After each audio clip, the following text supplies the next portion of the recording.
But Montague is bound as well as I, in penalty alike, and 'tis not hard, I think, for men as so old as we to keep the peace.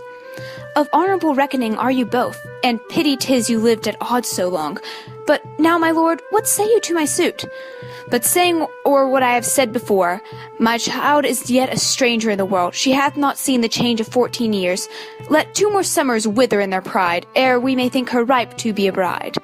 Younger than she, our happy mother's maid, and too soon marred are those so early made. The earth hath swallowed all my hopes, but she is the hopeful lady of my earth.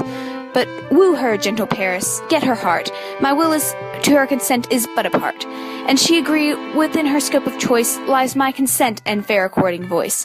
This night I hold an old accustomed feast, whereto I have invited many a guest, such as I love, and you among the store. One more, most welcome, makes my number more.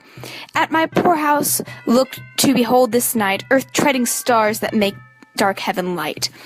Such comfort as do lusty young men feel when we're well-apparelled April on the heel of limping winter treads. Even such delight among fresh female buds shall you this night inherit at my house. Hear all and see, and like her most, whose merit most shall see, which on more view, many of mine being one, may stand in number, though in reckoning none. Come, go with me. Go, sirrah, trudge about through fair Verona, find these persons out whose names are written there, and to them say, my house and welcome on their pleasure stay. Find them out whose names are written here. It is written that the shoemaker should meddle with his yard, and the tailor with his last, the fisher with his pencil, and the painter with his nets. But I am sent to find those persons whose names are here writ, and can never find the names the writing person hath here writ. I must to the learned, in good time. Tut, man, one fire burns out another's burning, one pain is lessened by another's anguish. Turn giddy, and by help by backward turning, one desperate grief cures with another's languish. Take thou some new infection to thy eye, and the rankle poison of the old will die. Your plantain leaf is excellent for that. For what, I pray thee? For your broken shin. Why, Romeo, art thou mad? Not mad, but bound more than a madman is, shut up in a prison, kept without my food, whipped and tormented, and— good fellow. God you good un. I pray, sir, can you read? I, mine own fortune in my misery. Perhaps you have learned it without book, but I pray, can you read anything you see? Aye, if I know the letters and the language. Ye say honestly, rest you merry, stay, fellow, I can read.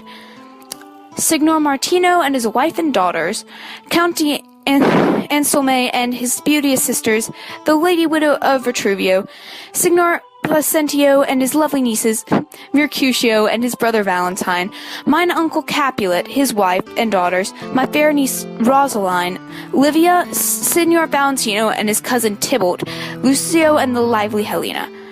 A fair assembly. Whither should they come? Up. Whither? To supper?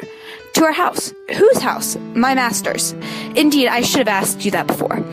Now I'll tell you without asking. My master is the great rich Capulet, and if you be not of the house of Montagues, I pray, come and crush a cup of wine. Rest you merry.